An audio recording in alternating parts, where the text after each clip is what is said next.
설교만큼 긴장되는 일이다. 여러분들과 함께 제 개인적인 이야기를 나누게 되는데, 아시다시피 저는 설교나 어떤 부분에 있어서 제 개인적인 얘기를 거의 하지 않아요. 그쵸? 여러분 느끼죠? 갈등 이런 것도 저는 별로 좋아하진 않는데, 우리 청년들과 더 가까워지고 싶은데 아무리 신방해도 300명을 다 신방할 수가 없어서 이 시간을 빌어서 여러분들이 갖고 있는 궁금증들을 같이 나눠보려고 하는데, 편안하게 들어주시고, 그래서 여러분들이 편안하게 들으실 수 있도록 저도 이제 앉아서 이렇게 진행을 해보도록 하겠습니다. 여러분들이 주셨던 그 많은 질문들 중에 임원단이 뽑아주셨어요. 그런 질문들을 가지고 한번 나눠보도록 할게요. 첫 번째 질문 한번 볼까요? 저희 MBTI, 제가 지난번에 이 수련회 오면 알려드린다고 했었는데, 사실 저는 MBTI 이 검사를 아직 안 했습니다. 근데 이제 그 작년 임원단과 이렇게 대화를 하는 과정 가운데 임원단이 저의 MBTI를 정해 주셨어요. 뭐냐면 ENFP라고요. 의외죠? 저는 I라고 생각했는데 E래요. 왜냐하면 저는 좋아하는 사람과 편안한 사람들과 같이 있을 때 에너지를 조금 받는 것 같아요. 근데 제가 편안하게 생각하지 않는 사람들과 같이 있을 때는 한없이 I가 되는 느낌이 있습니다. 그래서 저는 이렇게 그 신대원 다닐 때도 굉장히 소극적이고 조용하게 있었던 학생이었거든요. 그래서 그 눈에 띄지 않는 학생이었는데, 그럼에도 불구하고 제가 여러분들과 신방하고 만남하는 것 자체를 되게 즐기는 것 같아서 그런 부분으로 봤을 때 E였던 것 같고요. 또 어떻게 보면 저는 좀 직관적이고 저의 세계관이 확실하거든요. 그래서 N인 것 같기도 하고, 제가 이렇게 누군가와 대화하려고 할 때 공감보다는 그래도 해결하려는 성향이 있는 것 같은데, 저는 그래서 약간 내가 T인가? 이런 느낌이 있었는데, 그 청년들이 제가 기도할 때 그 기도의 내용 한번 딱 듣더니 F가 확실해. 그래서 그냥 내가 F구나, 저도 이렇게 받아들였습니다. 그리고 저는 이렇게 좀 계획적이기는 한 것 같지만, 제가 계획한 것이 이루어지지 않았을 때 아무런 타격감이 없거든요. 이루어지지 않아도 괜찮다라고 여기는 것 같아요. 그래서 아마 P이지 않았을까 이렇게 이제 느끼고 있습니다. 그래서 이게 확실하진 않지만 ENFP 같다는 느낌이 있고요. 이건 뭐 중요하지 않고 다음 질문 한번 볼게요. 성장 스토리, 헤어스타일은 제가 이게 눈물 없이 들을 수 없는 이야기를 한번 시작해봐야겠습니다. 헤어스타일에 대한 이야기도. 여러분은 뭐 이렇게 편안하게 간식도 드시면서 들으시면 되는데, 제가 어떤 가정환경에서 자랐냐면, 저희 부모님이 목회를 하셨는데 서울에서 전도사로 사역을 하시다가 사역을 잘 하셨는데, 하나님의 부르심에 의해서 시골, 아주 시골 마을에 아주 조그마한 개척교회 같은 곳으로 가셔서 이제 사역을 하셨어요. 저는 이제 그때는 태어나기 전이니까 몰랐죠. 우리 부모님이 왜 그런 선택을 하셨는지 몰랐는데, 나중에 보니 저희 부모님은 목회를 하시면서 성공이 아니라 하나님의 인도하심을 선택하셨더라고요. 그래서 이제 그곳에서 함께 이제 어린 시절을 보내게 됐는데, 그래서 자동적으로 저희 집은 좀 가난했고 친구들이 거의 없었고, 저 초등학교 때 한 반에 16명이었는데 그 반이 6학년까지 그대로 갔습니다. 지금은 제가 다녔던 초등학교가 폐교가 됐고 한 명도 없고 그런 완전 이제 시골이에요. 그곳에서 이제 어떻게 보면은 정서적으로 마을의 문화권 안에서 사람들에게 많은 사랑을 받고 자랐던 것 같은데, 제가 이렇게 많이 영향받았던 것은 저희 부모님이 이렇게 저를 이렇게 키워내실 때에 성공적인 부분을 한 번도 강조하거나 의식하지 않으셨다라는 거, 그리고 하나님의 인도하심을 계속 주목하셨다라는 거, 그게 저에게는 되게 많은 도전을 받았던 것 같고요. 제가 어제 공동체를 여러분들과 함께 나누면서 전통적인 세계관에서는 조직이 나를 어떻게 생각하느냐 이게 중요하다고 그랬잖아요. 저도 그 세계관을 어느 정도 흡수했기 때문에 교회가 말하는 나, 그리고 그 마을 공동체가 바라보고 있는 시선, 이게 저는 정말 중요하게 생각을 했어서 어렸을 때부터 교회에서 봉사를 많이 했습니다. 저는 중학교 1학년 때부터 교사를 시작했는데요. 초등학교 6학년 졸업하자마자 중학교 1학년이 무슨 교사를 할 수 있겠어요. 그래서 제가 했던 역할은 1년 내내 교회에서 학생들이 예배를 드리고 예배가 끝나면 청소만 했습니다. 그 청소를 1년 했고, 중학교 2학년 때는 보조교사라고 해가지고 아이들 돌봐주는 거 했고, 중3부터 제대로 좀 교사했던 것 같아요. 교사만 한 게 아니라 성가대도 하고, 여러분 시골 교회는 그냥 다 하는 거예요. 청소부터 시작해서. 그래서 교회에서 그렇게 하면서 자연스럽게 또래 공동체 안에서는 리더가 되고, 그렇게 되면서 교회 안에서는 그냥 제가 좋은 교회 오빠로 이렇게 좀 자랐던 것 같아요. 그리고 그 시골에서는 어떤 분위기가 있었냐면, 시골의 교회들이 이렇게 다 다른데 학교가 크지 않다 보니까 다 친하게 지내다 보니까, 중학교도 고등학교도. 그래서 그 교회에서 찬양 축제 같은 걸 하면은 다른 교회들이 같이 참여해가지고 같이 은혜를 나누는 걸 했었어요. 그래서 여러 교회들이 같이 연합해서 사역을 하다 보니까 제가 오히려 그 많은 친구들과 다른 교회들 안에서도 좋은 교회 오빠의 이미지를 보여주기 위해서 최선을 다해서 노력하면서 살았던 것 같아요. 그래서 전통적인 세계관 안에서 저는 어른들이 보기에도 뭐 착한 성실한 교회 안의 성도님들이 보기에도 괜찮은 듯한 목사의 아들, 뭐 이런 느낌으로 자랐습니다. 그런데 어제도 말씀드렸던 것처럼 저는 그 전통적인 세계관만 받고 살지 않고, 저는 현대적인 세계관, 누구도 나를 규정할 수 없어 라고 하는 그 세계관을 가지고 살았습니다. 그래서 저는 어릴 때부터 제가 늘 말했던 게, 누구한테 말한 게 아니라 제 스스로 말했던 게, 나는 나야. 나는 나야. 누구도 나를 이렇게 강제하거나 나를 구속할 수 없어. 나는 나야 라고 생각을 했고, 그래서 저는 어렸을 때부터 자유롭게 크는 것을 원했기 때문에 외모 꾸미는 것에 굉장히 집중했습니다. 지금은 그렇게 안 믿기겠지만 사진 한번 보여주시죠.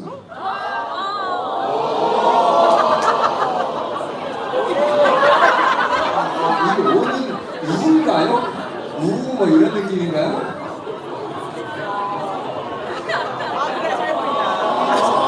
제 얼굴 있어요?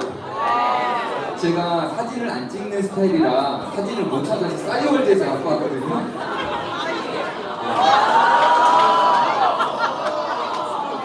아무튼 그런데 이게 중요한 게 아니고, 자, 머리 스타일이 지금처럼 똑같았느냐? 아니라는 거죠? 네, 외모 꾸미는 것은 정말 중요했고, 옆에 있는 그 자매들은 2명이 저희 친누나고 1명이 저희 사촌 누나입니다.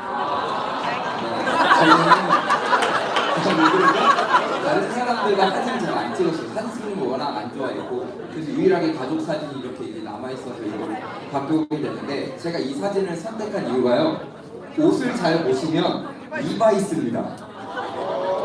제가 늘 외쳤던 게 나는 나야였는데, 여러분 80 또래 80년대생들은 알 거예요. 리바이스의 그 선전 광고에서 늘 이렇게 나왔거든요. 나는 나야 리바이스. 이게 아는 사람은 좀 늙은 거예요. 그래서 제가 이 리바이스라는 걸 굉장히 좋아했고, 외모 꾸미고 옷 꾸미고 이런 걸 좋아해서 이 사진은 되게 단정한 사진인데, 사실 저희 부모님을 근심하게 했죠. 왜냐면 저는 중학교를 딱 올라가는 순간부터 탈색을 시작했고요.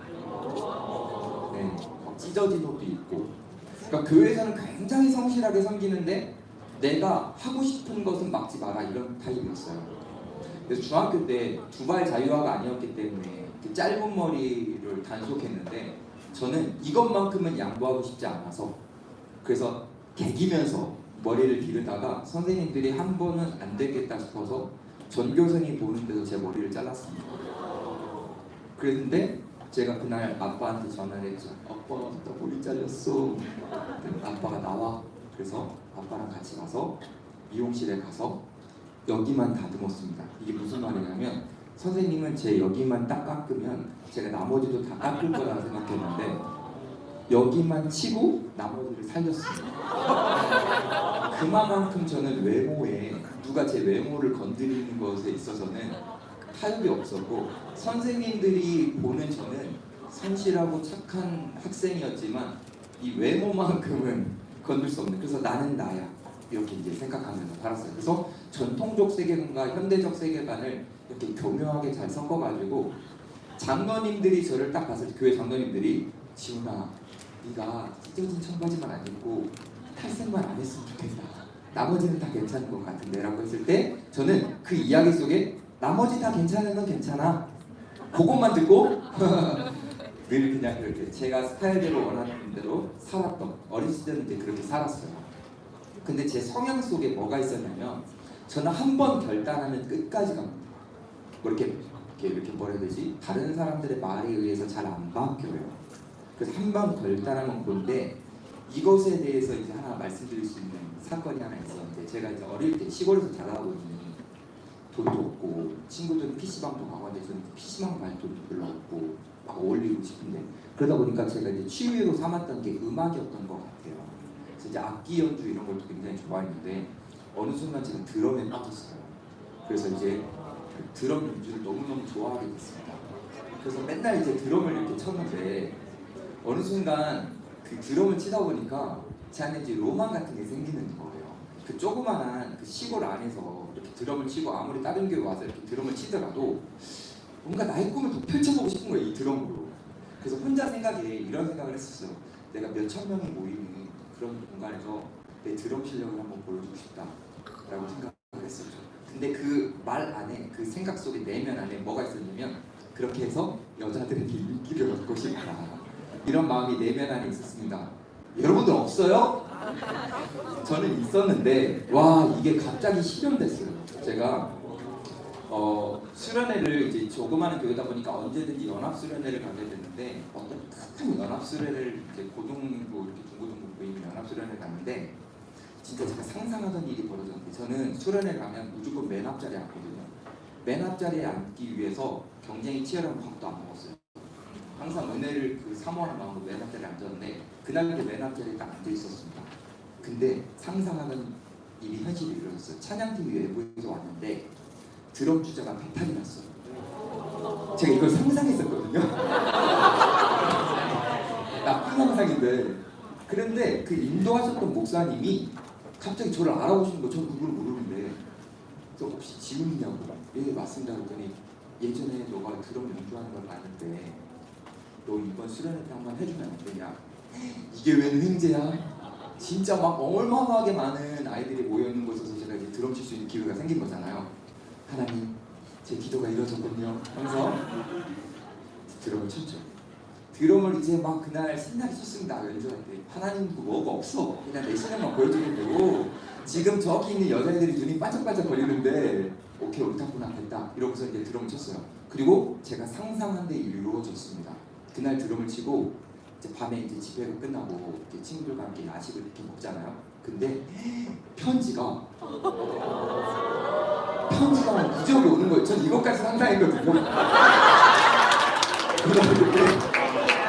이것까지 상상이 되시나요? 솔직하게 말하는 거예요. 이것까지 상상했는데 진짜 이게 들어지는 거예요. 그래서 이제 그 편지를 하나씩 읽으면서 얼마나 뿌듯하고 얼마나 행복했던지 그리고 이제 편지를 다 읽고 너무 행복감에 이제 있었는데 다음날 제가 그때 고2 때였거든요. 다음날 집회를 하는데 하나님이 제 마음을 두드리시는 거죠. 넌 지금까지 나를 위해서 드럼 친 게 아니라 너를 위해서 드럼을 쳤다. 근데 그게 너무 찔리는 거예요. 진짜 너무 찔리는 거예요. 그래서 정말 하나님 잘못했습니다 하고 그날 회개를 하고 그 날 이후로는 드럼을 치지 않았어요. 딱 한 번 결단하는 그대로 하거든요. 그래서 아무리 친구들이 뭐 드럼 연주자가 필요하다, 뭐 여기 찬양 집회에서 드럼 연주자가 필요하다라고 해도 그 다음부터는 드럼을 치지 않았고요. 되게 드럼을 치고 싶고 이게 취미였는데 이것을 한 번에 끊는 것이 조금 어렵긴 어려웠는데 치지 않았고 한참 세월이 지나서 제가 사역자가 되었을 때 거기서 교회에서 드럼이 필요하다고 해서 한두 번 정도는 쳤는데 지금까지도 드럼을 치진 않았습니다. 근데 여전히 드럼 연주하는 사람을 볼 때 제 마음이 두근거리는 있어요. 근데 이런 결단, 제 인생을 살면서 내가 하나님과의 약속을 하면서 이런 결단이 저에게는 되게 유익했던 것 같고 제가 생각할 때 제 인생 속에서 최고의 결단 하나가 있는데요. 그것은 무엇이냐면 제가 이제 인생을 살면서 여러 가지 변곡점이 있는데 초등학생 때입니다. 초등학생 때 제가 이제 기도를 많이 했어요. 그냥 할 게 없잖아요, 시골에서. 여러분 할 거 없으면 기도하시죠? 제가 이제 기도를 하는데 이제 그런 마음이 생기더라고요. 나 하나님을 위해서 술을 먹지 않겠다 라는 마음이 들어서 이제 술을 먹지 않으려는 결단을 하고 하나님께 약속했습니다. 아시다시피 저는 약속하면 끝까지 갑니다. 그래서 술을 먹지 않겠다고 약속을 했는데 대학을 딱 들어갔어요. 대학을 딱 들어갔는데 오리엔테이션이라는 걸 딱 갔는데 갑자기 술집으로 가더라고요. 술집으로 가가지고 이제 선배들이 술을 이렇게 다 따라주는 거예요. 그래서 말했죠. 저는 크리스천이라 술을 안 먹습니다. 그랬더니 분위기가 이제 살벌해지고 어떤 대장 같은 그 선배가 이렇게 뒤에서 이렇게 보고 있다가 제가 딱 오더니 나도 크리스천인데 먹어. 그냥 먹어 하면서 이렇게 술을 따라주더라고요. 그래서 제가 그때 이 대학은 내 대학이 아니다. 나는 자퇴하겠다. 이렇게 하면 그리고 저는 술을 안 먹겠습니다. 저는 안 먹습니다. 저는 안 먹습니다. 다른 크리스천들은 먹더라고요. 그렇게 했거든요. 따라 나오라는 거예요. 뒤졌다 이제. 큰일 났다. 아유 처음부터 꼬였다 인생. 그래가지고 이제 따라 나갔죠. 뭐 되게 막 나이 차이 많이 나는 선배였는데 따라 나갔더니 지훈아 얘 했더니 나도 처음에는 그랬다. 이 처음에 왔을 때 술 안 먹겠다고 했다. 근데 난 지금 이렇게 먹고 있다. 근데 너는 먹지 마라. 내가 너를 지켜주겠다. 앞으로 다른 선배들이 너에게 술 먹으려고 말하면 나한테 말해. 내가 다 지켜주겠다. 하고서는 날 데리고 들어가면서 그 선배가 이제 우리 과에서 학과장 같은 뭐 아무튼 뭐 뭔가 있었던 것 같아요. 그래서 딱 들어가더니 선포를 해버린 거예요. 얘는 술 먹이지 마. 얘는 다른 아이야. 술 먹이지 마. 이렇게 해가지고 저는 그다음부터 사이다를 먹게 됐어요. 근데 너무 이게 스토리가 막 내가 요셉이 된 것 같은 거예요. 야 이거 진짜 하나님 약속을 내가 좀 해보려고 했더니 하나님 이렇게까지 해주신다고? 근데요 이게 좋은 스토리도 있지만 나쁜 스토리도 있습니다. 군대를 갔는데요. 저 이제 해경이라고 해양경찰이라고 중국어선 잡는 이런 걸 했었습니다. 어느 날 배를 타고 가는데 경찰들이 이거 녹화되나요? 이거 지금 나가면 안 되는데 배를 타고 바다에 나가서 중국어선을 잡으면 거기에서는 위에 상부에서 와가지고 감찰을 못하기 때문에 자유롭습니다. 술을 막 먹어요 경찰들이 근무 중에. 근데 중국어선을 많이 잡았어요. 기분이 좋았던 거예요 함장님이. 다 앉으라고 하고서는 술판을 벌였습니다. 그리고 원래 그런 일이 없는데 함장님이 한 잔 한 잔을 다 따라줬습니다. 근데 제가 가만히 있었어야 되는데 안 먹었습니다. 술을. 그랬더니 왜 술을 안 먹냐 그래서 제가 크리스천이라 안 먹습니다. 라고 했는데 제가 이제 그때가 제대하기 한 두세 달 남았을 때예요. 네. 군대 갔다 오신 분들은 알 거예요. 두세 달 남았을 때는 이제 거의 막바지라서 별로 어려움이 없거든요. 근데 함장님이 기분이 잡쳤다고 제 때문에 술판을 엎고 들어가셨습니다. 그래서 분위기가 쌓여지고 저는 완전 나쁜 놈이 된 거예요. 그 달에 저는 그 배를 내렸습니다. 좌천이 돼가지고 마지막에 이상한 험지 같은 곳으로 보내졌는데 거기에 갔더니 해양경찰 초소인데 폐병을 앓고 있는 경찰직원 한 명 있는 곳으로 보내졌습니다. 거긴 전경이 가능한데요. 폐병은 이룰 수 있어요. 근데 제가 술을 안 먹고 분위기를 깼다는 이유 하나만으로 저를 그곳에 보냈습니다. 희한해요. 하나님은 제가 믿음의 깜닥으로 하나님과 약속을 해가지고 내가 하나님과 약속을 지키면 아까 대학생 때처럼 뭔가 좋은 일만 있을 것 같은데 그렇지 않더라고요. 하지만 저는 하나님과 했던 이 약속, 초등학생 때 했던 그 하나님 앞에 난 술 먹지 않겠습니다라는 약속이 저를 지금까지 지키고 있고 저를 유익하게 했다고 생각합니다. 그래서 여러분들도 기왕이면 하나님께 했던 그 약속은 그 어떤 것에도 흔들리지 않으시고 그 약속을 좀 믿음의 깜짝으로 가셨으면 좋겠어요. 제 인생의 변곡점이 이 초등학생 때가 하나 있었다면 두 번째로는 고3에 있었습니다. 제가 이제 아까 놀고 꾸미는 거 좋아하는 이제 학생이었는데 중학교 때까지는 제가 그래도 좀 성실하게 공부를 했던 것 같아요. 그래서 저희 때는 이제 시험이나 성적으로 고등학교를 들어갔거든요. 그래서 나름 제 지역에서 가장 좋은 학교를 장학금 받고 들어갔어요. 그래서 5 나올 줄 알았는데 다들 여러분들 공부 잘하셔가지고 그 정도야 뭐 이러시겠지만 근데 이제 고등학교를 가서 제가 공부가 아닌 다른 것에 심취하게 되면서 요거까지는 말씀드릴 수 없고 궁금하시면 나중에 오늘 시간이 부족하니까 다른 것을 심차게도 공부를 안 했습니다. 그러다가 고3 딱 시작하는데 담임 선생님이랑 되게 친하게 지냈는데 담임 선생님이 준아 너 어느 대학 갈 거야? 그래서 저는 별로 꿈도 없고 생각도 없는 타입이라 그냥 누나들이 서울에 있으니까 저희 부모님이 자취방 못 해주니까 저는 서울로 가야 돼요. 누나랑 같이 살아야 돼요. 그랬더니 준아 이성적으로는 서울로 못 간다. 저 그럼 공부해야 돼요? 공부하래요. 그래서 그때부터 공부했어요. 고3 3월 달에. 또 근데 한 번 하면 열심히 하거든요. 그래서 3월 달부터는 정말 열심히 공부를 했는데 하다가 5월 달에 사건이 하나 생겼습니다. 제가 제일 친한 친구가 죽게 됐어요. 그날은 잊혀지지 않는 날인데 토요일이었습니다. 그 친구와 저는 우리 집에서 자기로 했었던 날인데 제가 다음날 주일날 공사할 게 너무 많아가지고 그 친구한테 그냥 각자 집에서 자고 내일 교회에서 만나자 이렇게 했는데 그 친구를 돌려보냈는데 그 친구가 이 집에 있다가 다른 조금 노는 친구들이 데리고 나가서 사고가 나가지고 그냥 즉사했습니다. 교통사고. 근데 이제 제가 그 친구 장례식에 이렇게 토요일날 밤에 이렇게 딱 갔는데 한 눈물 줬어요. 나 때문에 죽었다라고 생각하고 내가 이 친구를 내 집에서 재웠으면 이 친구가 많이 기억하는데 나 때문에 죽었다라고 많이 생각을 했죠. 그래서 그 자책감, 이 죄책감이 저에게 너무 커서 그 고3 5월 달부터 수능 때까지 한 번도 공부를 못했어요. 한 번도 문제집을 펼 수가 없었어요. 그러니까 어떻게 보면 누군가 봤을 때 제 인생은 망가졌죠. 근데 망가진 게 전혀 아니에요. 저는 그때 씨름하고 있었습니다. 무엇을 씨름했냐면요. 제가 그때 계속 고민하고 기도했던 게 한 가지예요. 구원이란 뭘까?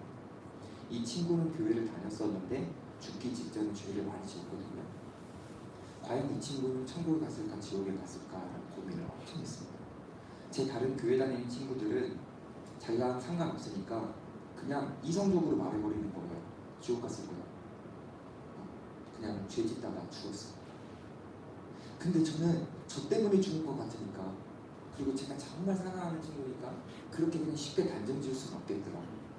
그래서 구원론을 가지고 어마어마하게 기도를 했던 것 같아요.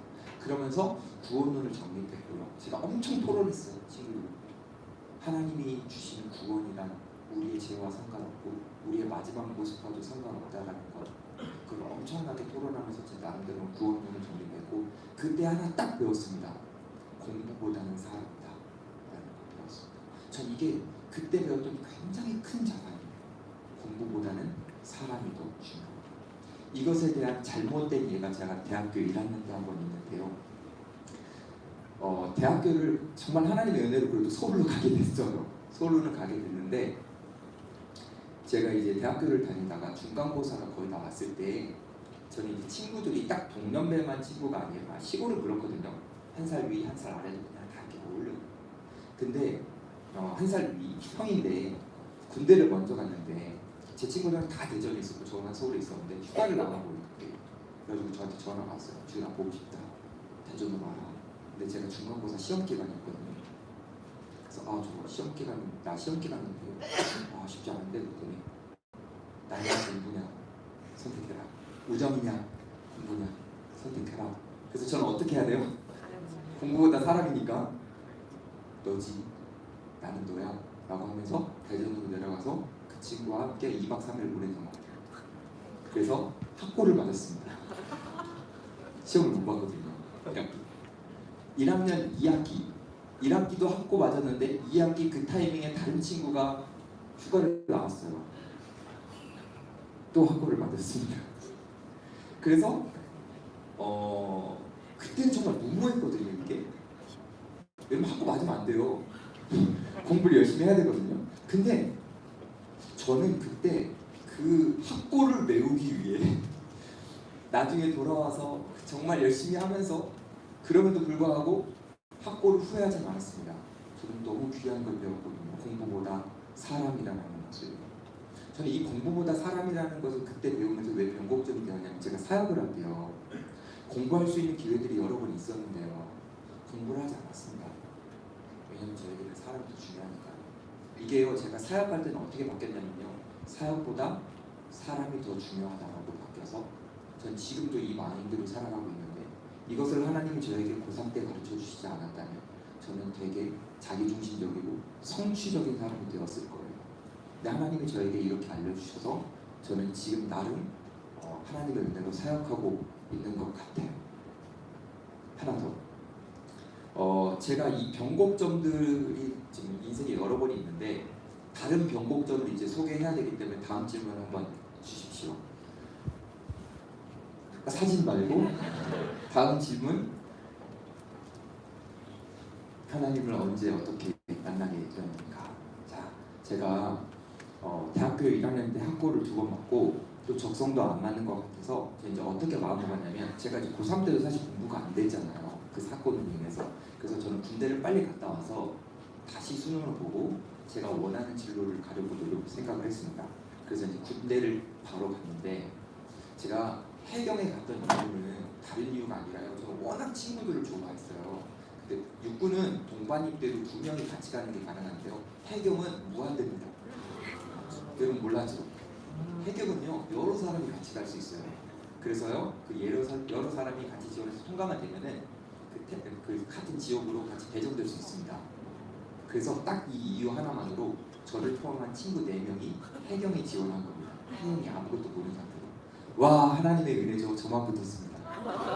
친구 3명이 떨어져서 나머지 다 육군 가고 저 혼자 이제 해경에 가게 됐는데 저는 아무 생각 없이 해경에 갔더니 배를 타는데 저는 월미가 저에게 있는지를 그때 처음 알았어요.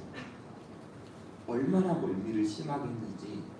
제가 이렇게 입소하고 나서 이제 배를 타고 나서 얼마 안 돼가지고 살이 이렇게 빠지기 시작하는데 너무 살이 빠지는데 이제 더 이상 빠질 살이 없으니까 사람이 약간 죽어가는 느낌이 들더라고요. 왜냐면 못 먹었거든요, 음식을. 매일 토를 하는데 이 토를 하는데 나올 게 없으니까 이게 녹색이 나와요. 몸에서 녹색깔. 이게 먹은 게 없는데 계속 토를 하니까. 그래서 엄청 고통스러웠고 또 하나 제가 군대에 있을 때는 여전히 구타가 있던 시절이었거든요. 그래서 많이 맞았습니다. 왜 맞는지 모르겠는데 많이 맞았어요. 여러분 구타가 여러분 진짜 무섭거든요.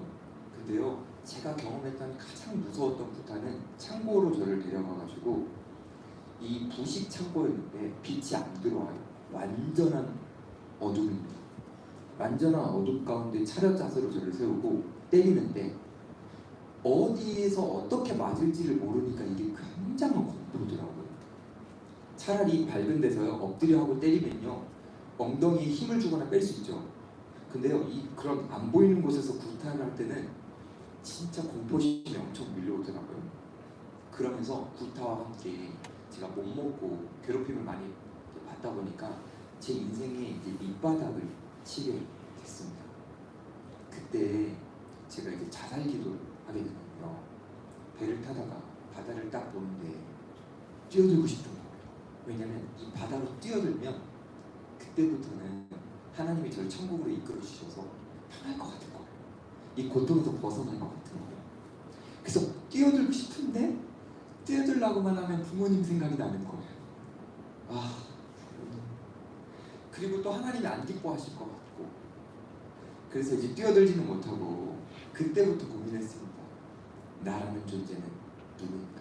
그 처절한 낮아짐 속에서 나라는 존재는 누구인가? 남자분들이 이제 저의 이야기를 더 공감하실 텐데요. 저는 휴가 나와서 맨날 기도원을 갔습니다. 휴가가 3박 4일이었다면 기도원에 3박 4일 있었어요. 그리고 그 기도 속에서 나는 누구인가를 찾으려고 몸부림쳤습니다. 근데 아시다시피 나는 누구인가를 찾으려고 아무리 고민해도 답이 안 나오는 거예요. 진짜로. 어제 제가 말씀드렸잖아요. 나는 누구인가에 있는 답을 찾을 수 없다. 그러다가 제가 이제 막 무너져 있는 상황 속에서 이제 하나님이 저를 부르시는데 얼마나 처절하게 기도했냐면요. 제가 막 울면서 하나님 저 차라리 하나님 말씀해 주시면 쓰레기를 치우는 사람이 되겠습니다. 하나님 그것도 안 되면 제가 똥 푸는 사람이 되겠습니다. 진짜로 저 처절하게 기도했거든요. 근데 하나님이 노. 근데 제 내 마음속 안에 딱 하나 감추고 싶었던 게 하나 있었어요. 그게 뭐냐면 제가 어렸을 때부터 목회자의 자녀로 자라면서 정말 목회자만큼 하고 싶지 않았거든요. 왜냐면 제 아버지가 너무 고생하는 걸 봐서 저는 못할 거라고 생각했고 저 어렸을 때 동네 사람들이 막 도끼 갖고 와가지고 우리 집 부시고 막 우리 위협하고 이러는 걸 막 경험하면서 저는 절대 목회자 안 하고 싶고 근데 제 내 마음속에 요거 하나만은 놓치고 싶지 않은 거예요. 하나님 근데요 다른 건 뭐든지 다 괜찮겠는데 이거 하나는 진짜 절대 안 돼요. 진짜 절대. 그러다가 그 밑바닥까지 경험하게 되면서 하나님이 저를 그때 부르셨어요. 목회자를. 그래서 정말 어떻게 보면 두 손 두 발 다 들고 하나님 하겠습니다 라고 하면서 그 하나님의 부르심에 의해서 이제 목회자로 오게 됐는데, 이 목회자로 하나님이 저를 부르시는 과정을 이제 경험하고 나서 나중에 돌아보거든요. 이게 얼마나 은혜였는지. 저는 어렸을 때 이렇게 태어나고 얼마 지나지 않아서 기도를 받을 때마다 예전에는 예언의 은사 있던 분들이 한국 곳곳에 많이 있었습니다. 저를 기도해 주시는 분은 저를 알든 모르든 똑같았어요. 저를 향한 예언은 목회자가 될 거라. 전 늘 그런 예언을 받으면서 있었고 전 그걸 거부했었죠. 친구들과 함께 어린 시절을 보낼 때 항상 주변의 사람들이 저에게 외적 콜링을 줬습니다. 너 목회자였으면 좋겠다. 목사였으면 좋겠다. 늘 거부했는데 그 오랫동안 기간 속에서 하나님이 저에게 말씀해 주셨는데 제가 듣지 않아서 제가 밑바닥까지 간 상황에서 들을 수 있는 귀가 열렸을 때 하나님이 저를 불러주셨고 그래서 목회자로 지금 살게 된 것 같고요. 저는 이 목회자를 오래 할 생각은 없습니다. 저는 목회를 해가지고 뭐 은퇴할 때까지 이렇게 할 생각은 전혀 없고요. 지금이라도 하나님이 그만하게 해주시면 감사합니다. 이제 제 맘대로 살아도 되나요? 이러면서 제 갈 길을 가고 싶은데 하나님이 부르시는 순간까지. 근데 전 딱 명확해요. 하나님이 부르심이라는 거는 저를 원하는 곳, 제가 뭐 어디 곳에 가고 싶다 이런 건 전혀 없고요. 저를 원하는 곳에서 저를 원하는 때까지, 그때까지 목회자로 하고 싶습니다. 저는 지금 목회자가 된 게 가장 큰 행복이고 축복이라고 생각해요. 근데 이런 질문을 주셨더라고요. 목사가 아닌 청년으로 살았으면 어떻게? 라고 했을 것 같은데 저는 원래 통계학과를 나왔거든요. 통계학과를 나왔던 이유가요. 돈 잘 벌고 싶어가지고. 예전에 통계학과가 좀 유망했거든요. 근데 아마 저는 금융권에 들어가거나 사업을 하거나 이렇게 살았을 것 같고 그 버는 돈을 가지고 나눔이라는 것을 즐거워하면서 직업적인 그것을 가지고 살았을 것 같아요. 왜냐면 저는 나누는 걸 되게 좋아하는 성향이었거든요. 다음 질문 볼까요? 가장 영향을 많이 받은 책도 좀 읽고 좋아하는 신학자들도 있고 좋아하는 목회자도 있습니다. 제가 여기에서는 당연히 화종국 목사님이라고 해야 될 것 같은데 분위기가 약간 그렇죠? 네, 화종국 목사님은 이제 뵌지 3개월 차고 저에게 정말 영향을 많이 줬던 많은 목회자가 있지만 확실하게 말할 수 있는 것은 저희 아버지입니다. 왜냐하면 저희 아버지는 기도하는 분이었거든요. 그래서 제가 어렸을 때 많은 일탈을 하고 그 아버지의 말을 속상하게 했을 때 제 아버지는 한 번도 저에게 이래라 저래라 하지 않으셨고요. 기도하셨던 분이라서 저를 끝까지 기다려 주셨어요.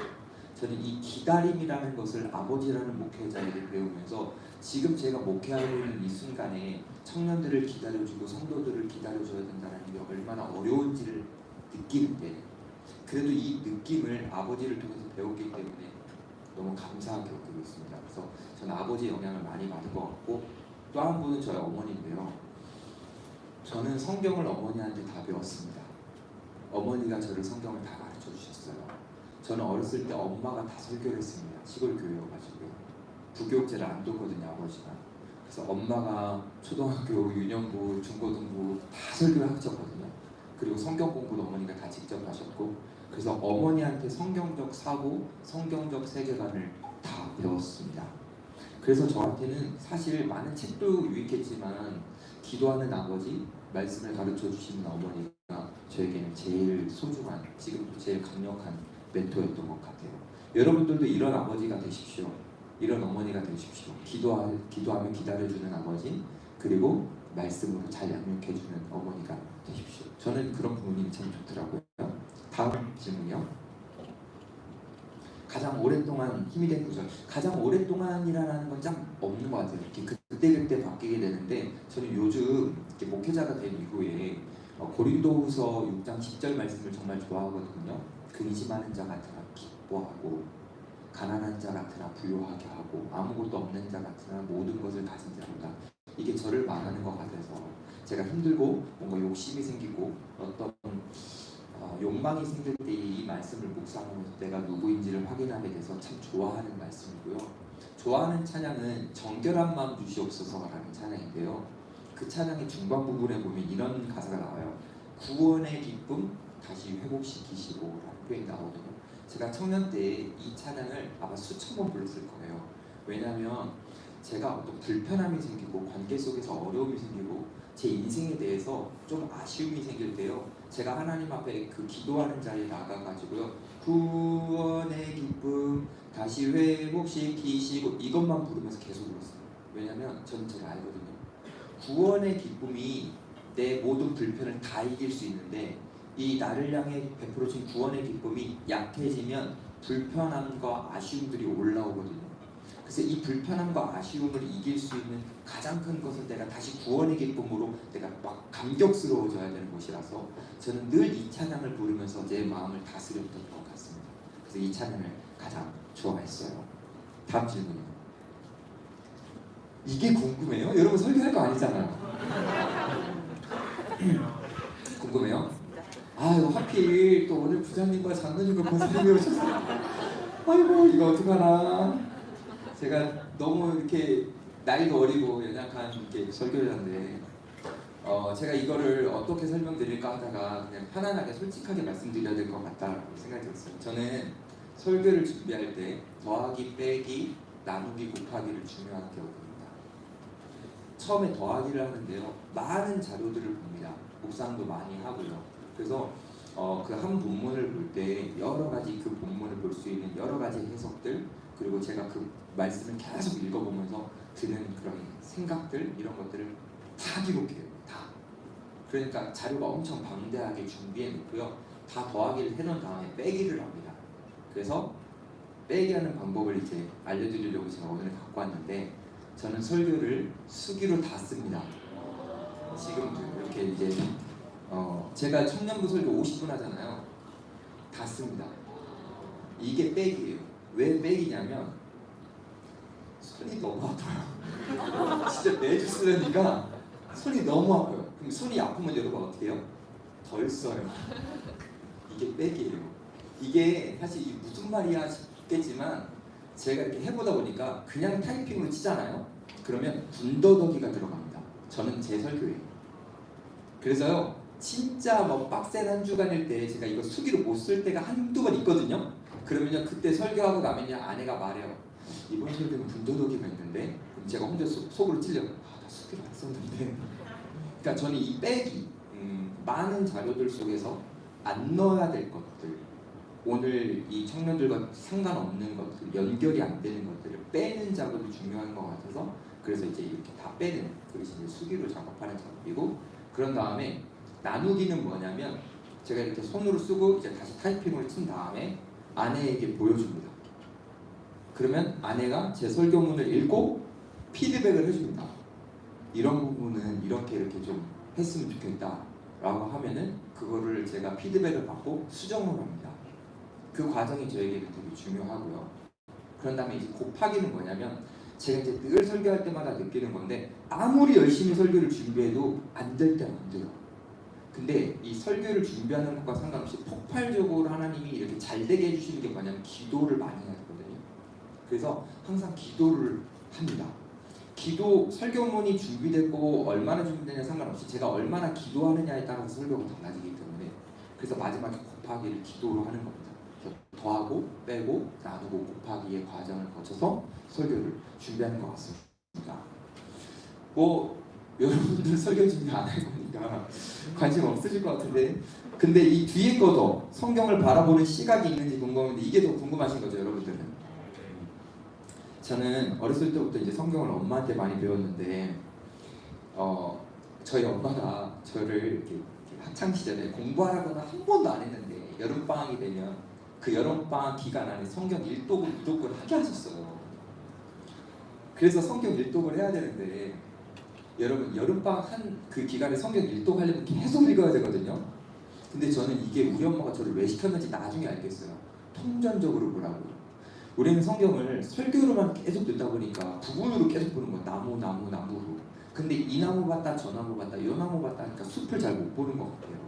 저희 엄마가 저에게 통전적으로 볼 수 있도록, 예를 들어서 창세기면 창세기 1장부터 50장까지 한 번에 읽고, 출애굽기를 보려면 1장부터 40장까지 한 번에 읽게 하는 거죠. 그 통정적으로 봤던, 그래서 출애굽기가 말하는 게 뭔지, 창세기가 말하는 게 뭔지를 안 상태로 나무를 들어가는 거. 그게 저희 어머니가 저에게 이제 훈련시켰던 것 같은데, 그런데도 불구하고 저는 성경을 잘 모르겠더라고요. 근데 전교회에서 제가 하나님의 은혜로 성경을 한번 쭉 창세기부터 끝까지 강의할 수 있는 기회가 있었어요. 강의. 요한계시록만 빼고 다 강의했는데, 한 번 정도 강의를 다 하고 나니까 성경을 이제 좀 성경이 뭘 말하는지 안다가 아니라 느낌이 온다 정도예요. 그래서 저는 어떤 생각을 갖고 있냐면, 성경을 대할 때 나는 모른다 라는 시각을 갖고 있습니다. 어떤 본문이 여러분들이 많이 설교 들었던 그런 본문을 대하더라도 내가 이 본문은 아는데 라는 생각을 하지 마십시오. 언제나 성경은 낯설게 읽어야 됩니다. 그러면 여러분들에게 또 다른 은혜가 주어질 거예요. 저는 그런 식으로 성경을 바라보고 있습니다. 다음 질문이요. 쉬는 사람을 어떻게 품어가시나요? 저는 못 품습니다. 그래서 여기서 할 말이 없는데요. 저는 누군가를 품으려 하지 않고요. 저는 그 대신 저 사람을 하나님은 어떻게 바라보실까를 조금 더 집중하는 것 같아요. 저는 어차피 그릇이 작은 사람이라 누군가를 품을 수는 없거든요. 그래서 저 사람을 하나님이 어떻게 바라보실까를 바라보다가 그러면서 저 사람과 나의 공통점을 찾습니다. 근데 여러분 그거 아세요? 공통점은 반드시 있습니다. 그래서 내가 미워하고 못 품는 저 사람을 하나님의 시각으로 나의 공통점을 바라보면요, 희한하게 그 사람이 이해가 되고 공감이 되고 받아들여지게 됩니다. 저는 그래서 비슷한 부분을 많이 보려고 하고 하나님의 시각으로 많이 보려고 하는데, 이것도 안 될 때 있잖아요. 그러면 저는 하나님 앞에 하소연합니다. 솔직히 하나님, 저 사람은 전혀 못 품겠습니다 라고 그냥 하소연하고요. 하나님 앞에 이렇게 표현하면 마음이 좀 많이 안정돼요. 그래서 좀 하려고 하고, 저는 웬만하면 화는 안 내는 스타일입니다. 어렸을 때부터. 네, 제가 유일하게 화를 내는 대상이 있다면 아내 정도. 미안한 마음이지만, 근데 아내한테도 그렇게 많이 화내는 것 같지는 않은데 많다고 생각할 수도 있어요. 아내는. 근데 저는 화를 왜 안 내려고 하냐면, 야고보서 이렇게 말해요. 화를 내는 거는 아무 의미 없다. 근데 화는 딱 이런 사람만 내야 됩니다. 루터, 바울, 뭐 이런 사람만 내야 됩니다. 우리가 내는 거는 그냥 의분이 아니라 자기 욕망에 의한 분노가 일 경우가 99.5% 됩니다. 그래서 화내는 것은 의미가 없기 때문에 화를 다 가라앉힌 다음에 말하고 싶은 것들을 논리 있고 조리 있게 말하는 것이 훨씬 중요하다고 저는 그렇게 생각을 해요. 그리고 어릴 때부터 저는 원래 감정을 안 드러내는 사람이었습니다. 왜냐하면 기도를 했거든요. 저는 저의 슬픔, 저의 분노, 이런 감정을 항상 누구에게도 잘 표현하지 않는 스타일이에요. 그리고 그런 것들이 생기면 항상 기도하는 자리에서 표현했고요. 전 교회에서 10년 사역하고 저희 교회로 이렇게 옮길 때 너무너무 슬펐거든요. 진짜로. 왜냐면 너무 사랑했어요, 성도들을. 한 1년 기간을 너무너무 슬펐는데, 성도들에게 제 슬픔을 보여주지 않으려고 저는 이렇게 슬플 때 성도들과 모임 직전에 항상 본당으로 혼자 갔습니다. 본당을 가서 혼자 막 계속 울었어요. 너무너무 슬프다고. 그리고 눈물을 다 닦고 성도들과의 만남 속에서는 제가 성도들과 헤어짐이 슬프지 않은 것처럼 그렇게 표현하는 성향입니다. 그래서 하나님과의 그 관계 속에서 제 감정을 다 드러내려고 하는 거, 그게 저인 것 같습니다. 다음 질문요. 소그룹에 강하다고, 이거 나왔죠? 강하다고, 이거 임원단이 아니면 마목인데, 이 질문을 낸 사람은 꿀팁은 없고요. 제가 이렇게 소그룹을 하면서 저는 그 은혜를 많이 누리는데, 저는 그 소그룹의 중심이 주인공이 하나님이셔야 된다고 해요. 그래서 하나님이 중심이 되게 소그룹을 진행해 보려고 합니다. 무슨 말이냐면, 이 사람이 아플 때에 내가 공감해주면 이 사람은 나를 좋아할 거예요. 내가 이 사람한테 보여질 거예요. 근데 그것이 주안점이 아니라 저 사람에게 하나님이 중요하게 여겨지도록 말을 하고 이끌어 가려고 노력해봅니다. 그러면 희한하게 성령께서 그 소그룹을 잘 인도해 주시는 것 같아요. 특별히 제가 제일 중요하게 생각하는 게 뭐냐면, 제가 중등부교사를 예전에 청년 때 오래 했는데 공과를 정말 열심히 준비했고요. 근데 그 공과대로 한 번도 한 적이 없습니다. 이게 저는 핵심이에요. 무슨 말이냐면, 내가 준비를 열심히 한 만큼 소그룹에서는 내가 준비한 것을 하려고 하거든요. 소그룹은 그렇게 되면 내가 주인공이 되는 거예요. 소그룹은 그렇게 해서는 안 됩니다. 준비는 최선을 다해 하되 그 분위기와 흐름 속에서 하나님이 이끌어 가시는 것에 맞춰가야 됩니다. 그래서 내가 준비를 많이 했더라도 분위기가 내가 준비하는 것과 다른 분위기로 간다면 내가 준비한 것을 하나도 말하지 않는 용기가 필요합니다. 그것이 소그룹을 잘 인도해 갈 수 있는 팁이라고 생각을 해요. 자, 다음 질문 이제 올 게 왔습니다. 자, 이거는 제가 하면 안 돼요. 자, 아내를 한번 모시고.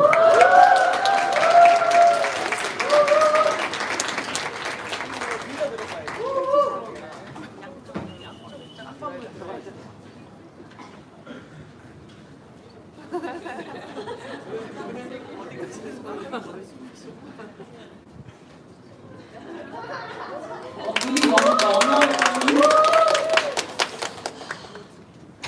제가 혹시 몰라서 제가 또 분노하기를 좀 낼까봐 좀 써오긴 했는데 제가 생각이 안 나면 이렇게 보면서 살짝 보면서 할게요. 제가 2011년 12월이었고요. 제가 전에 다니던 교회, 제가 다니던 교회에서 이제 악기로 산부 예배를 섬기고 있었어요. 근데 그때 저희 남편이 저희 교회에 전도사로 이제 부임해서 부임 인사를 하러 나오는데 제 앞을 이제 스쳐갑니다. 그때 스쳐가는 그 짧은 찰나에 제가 이제 내적으로 내 이상형이다 라고 이제 속으로 생각을 했던 것 같아요. 왜냐면 저의 외적인 이상형은 이제 우선 눈이 맑고 그다음에 피부가 하얗고 제가 피부가 하얗지 못하다 보니까 피부가 하얗고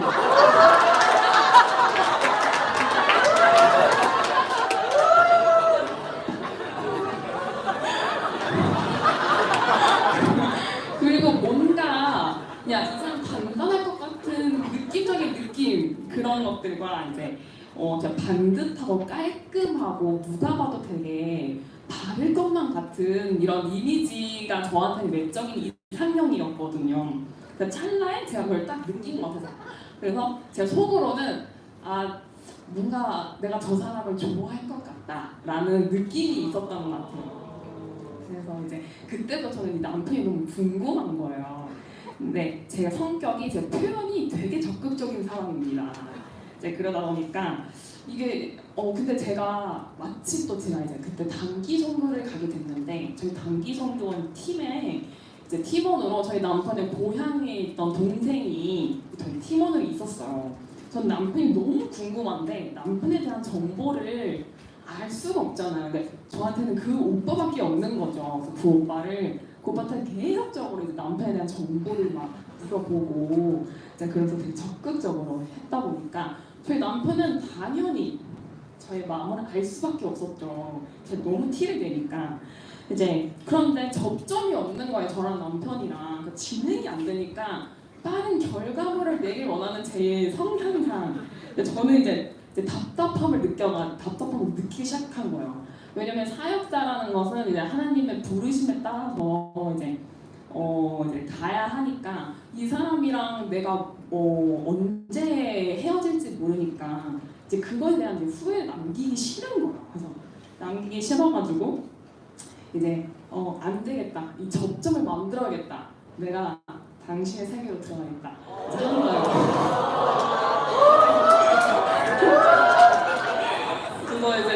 그래서 마음을 먹고 그래서 제가 이제 그 악기로 이제 섬기던 것을 이제 내려놓고 남편의 부서 사역을 이제 제가 함께 합니다. 이제 그렇게 해서 이제 접점이 생기고 이제 신방의 개념으로 이제 식사를 하게 되었어요. 근데 제가 맨날 멀리서만 이렇게 보고 존경했던 사람을 1대1로 만난다고 하니까 그날 너무 떨리는 거예요. 설레고 설레는 마음과 떨리는 마음으로 이제 식사 자리에 갔는데 그날 처음으로 까입니다. 직접적으로 얼굴을 내고 까입니다.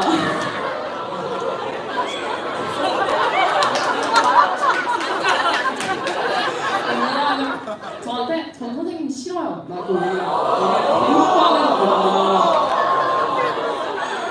네, 그렇고서 이제 1대1의 기회는 이제 없었어요. 1대1로 이제 식사하는 기회는 없었고 이제 젊은 이제 청년 교사 선생님들이나 아니면 이제 뭐 선생님들하고 나눔 시간을 이제 그럴 때 이제 만났는데 그럴 때도 이제 간접적으로 또 까입니다. 이제 제가 곧 결혼할 것 같아요 이러면서 저는 또 까더라고요. 그래서 제가 기억이 나요. 그 식당도 기억이 나요. 애슐리 룸이었는데 제가 음식을 풀어 나가겠다고 하고서 문을 나서자마자 주저앉고 슬퍼합니다. 그럴 뻔했는데 제가 그래서 근데 이제 겉으로는 아무렇지 않은 척을 했지만 정말 슬펐어요. 그래서 근데 이제 제가 너무 슬퍼하는데 주변에서 이제 다른 사역자 목사님들이나 이제 저희 남편하고 많이 이제 이야기 나누는 선생님들이 저한테 와서 저 남편이 여자친구가 없고 그래서 결혼 계획도 없다고 하는 거예요. 그래서 이제 저는 이거 뭐지? 하면서 이제 제 당돌함에 용기에 불이 붙은 거예요. 그래서 제가 이제 생각한 거죠. 내가 이제 청첩장을 직접 받기 전까지는 나는 절대 포기하지 않겠어. 그러고 이제 제가 이제 마음을 먹기 시작한 거예요. 그래서 이제 저는 이제 좀 바꿨어요. 이제 내가 오히려 이 사람한테 내가 당신을 향한 마음이 절대 가볍지 않다라는 것을 순수하다라는 것을 내가 어필을 할 수 있는 좋은 기회다 하고서 이제 그렇게 어필을 하고 짝사랑이 1년이 이제 지났습니다. 이제 흐르고 이제 제가 이제 항공사에 이제 입사를 하게 되는 상황이 됐는데 이제 남편이 그때는 저한테 항공사 입사하게 되면 사고가 어렵다 이제 얘기를 하게 되는 저한테 해준 거죠. 그래서 제가 이제 고민을 합니다. 고민을 하고 근데 제 생각에 사무의 자리는 참 영광스러운 자리거든요. 그래서 이제 그러기도 하고 제가 무엇보다 너무 좋아했기 때문에 제가 이 사람을 정말 만나고 싶은 거예요. 그래서 그 마음 가지고 항공사 입사를 포기하게 됩니다. 그리고 어느 순간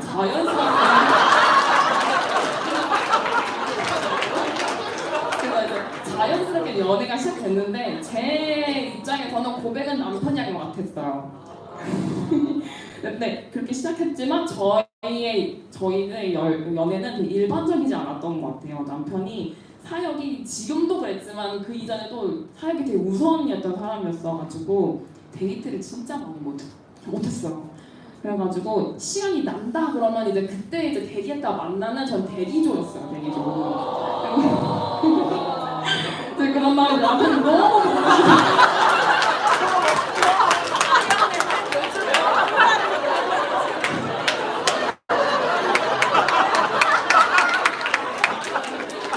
남편이 너무 보고 싶으면 제가 좋아하는 간식들을 가지고 남편이 집 문 앞에 두고 가는 정도 이제 그렇게만 하면서 이제 저희 연애가 사실 러브스토리 정말 궁금해하셨는데 저희 연애가 짧진 않았거든요. 짧진 않았는데 추억이 없어요.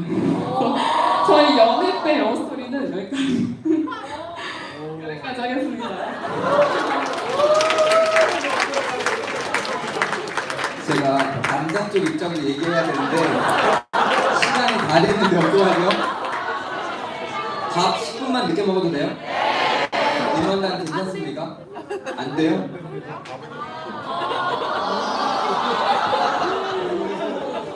와, 3분 남았는데 3분이 왜 이렇게 드세요?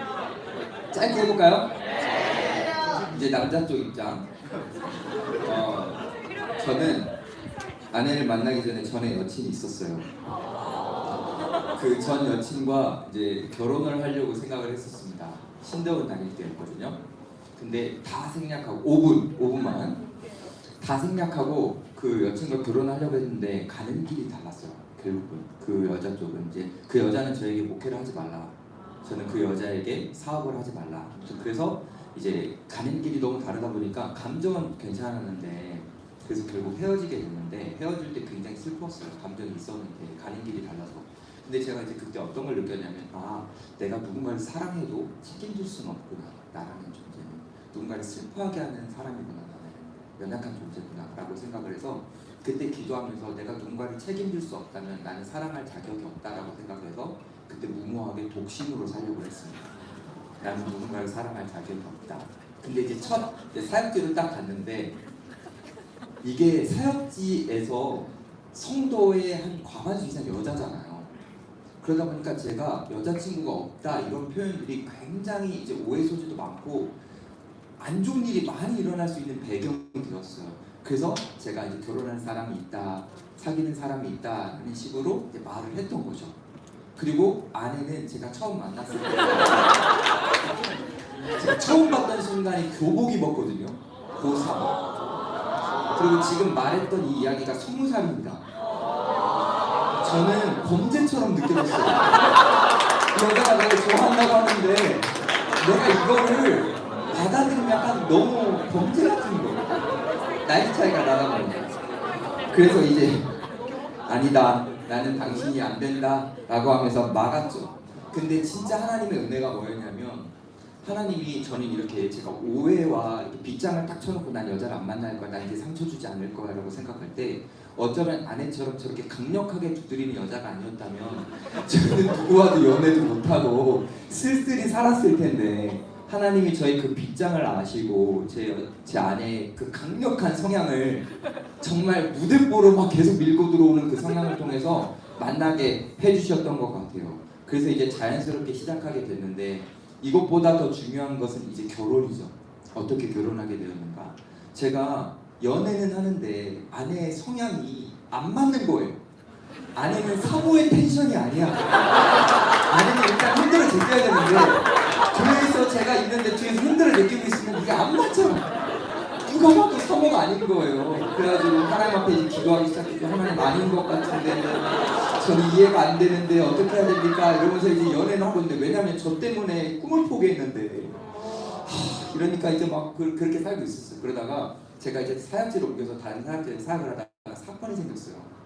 어떤 청년이, 교사였는데 청년이, 저는 아무런 관계가 아니었는데 저랑 사귄다고 손을 낸 거예요. 그래가지고 이제 교회에서 희한한 일이 발생했죠. 오해였는 게 다 밝혀졌지만 너무 제 마음이 불편한 거예요. 근데 주변에서 이런 일이 다시는 안 생기려면 결혼을 해야 된다는 거예요. 근데 문제는 여자친구가 있는데 사모는 아닌 거야, 그 입장이. 그래가지고 이제 결혼을 해야 되는데 사모는 아니고, 그래가지고 기도를 이제 작정 기도를 시작했습니다.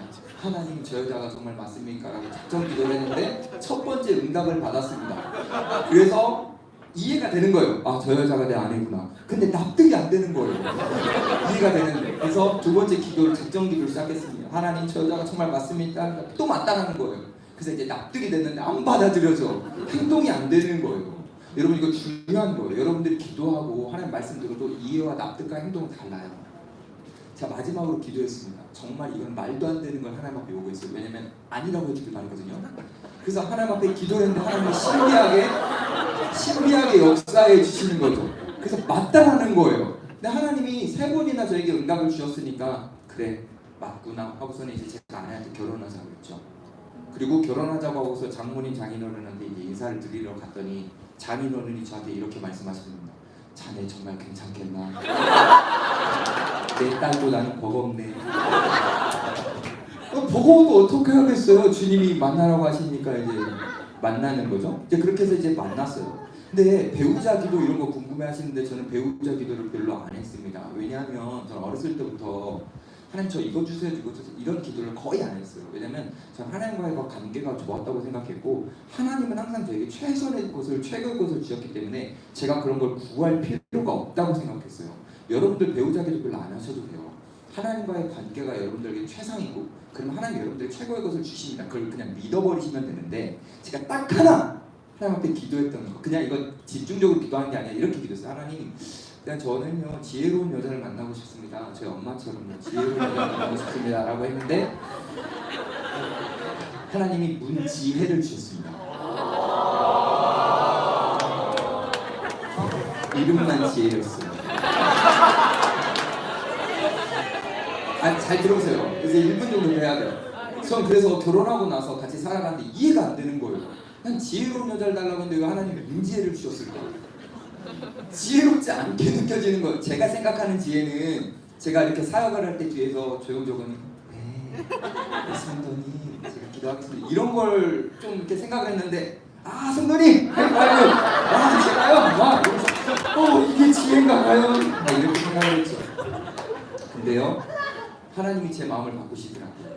지혜가 뭔지를 나중에 다시 알려주기 시작하고, 저에게 진짜 필요했던 지혜는 아내라는 거를 결혼 생활 속에서 하나하나 깨닫게 해주시고, 저는 텐션이 높지 않아서 사역을 하고 지친 몸으로 집에 들어가면 아내가 남편 왔어? 이렇게 할 때 그 텐션을 아내가 이렇게 끌어올려주는 것이 저에게는 굉장한 도움이고 지금 최고의 배필로 여기고 있습니다.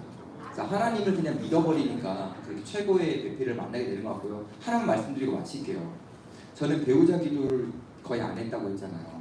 그러다 보니까 하나님이 저에게 최고의 것을 주신다 이 생각만 해가지고 이렇게 생각했어요. 어느 날 아내가 이제 결혼 생활 하다가 저한테 물어보더라고요. 오빠 왜 오빠는 나에게 이래라 저래라 안 해? 나는 오빠한테 뭐라고 말을 많이 하고 뭐라고도 하고 그런데 오빠는 왜 말 안 해? 그래서 제가 그때 이렇게 말했습니다. 하나님은 날 사랑하신다. 그리고 하나님은 선하신 분이다. 이 두 가지를 다 믿기 때문에 하나님은 나에게 언제나 최고의 것을 주신다. 그래서 당신은 나에게 최고의 선물이다. 하지만 내가 당신이 부족하게 보인다면 당신이 최고의 선물이 아니라서가 아니라 내가 지금 준비가 되지 않아서야. 나는 그 준비가 될 때까지 당신을 기다릴 거다 라고 얘기했어요. 그랬더니 아내가 감동.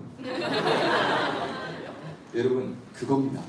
하나님은 여러분들에게 최고의 선물을 주세요. 우리가 최고의 선물을 받고 있는데 내 시각과 내 판단으로 불평하거나 원망하지 마십시오. 기다리십시오. 최고의 선물을 주셨던 것을 느껴질 때까지. 그래서 저는 연애는 이런 거라고 생각해요. 사랑을 연습하는 기간. 나를 위해서 무엇 해줄 거야 당신 이게 아니라 내가 당신을 위해서 무엇을 해줄까요? 라고 준비되는 연습의 기간. 그리고 이제 결혼은 그것을 실전하는 기간입니다. 그래서 나를 위해서 당신 뭘 해줄까요? 이게 배우자 기도 속에 많이 포함되어 있거든요. 그거 하지 마세요. 내가 배우자를 위해서 뭘 해줄지 너를 위한 나 그렇게 살아가는 것이 결혼이니 그것을 위해서 여러분 준비하셨으면 좋겠고 배우자를 찾을 때에 여러분들이 연애관에서 어떤 배우자를 찾아야 되냐 많은 질문을 받았거든요. 이거 말하고 마칠게요. 저는 이렇게 생각합니다. 좋은 배우자는 기도하는 남자 그리고 순종하는 여자가 좋다라고 생각을 합니다.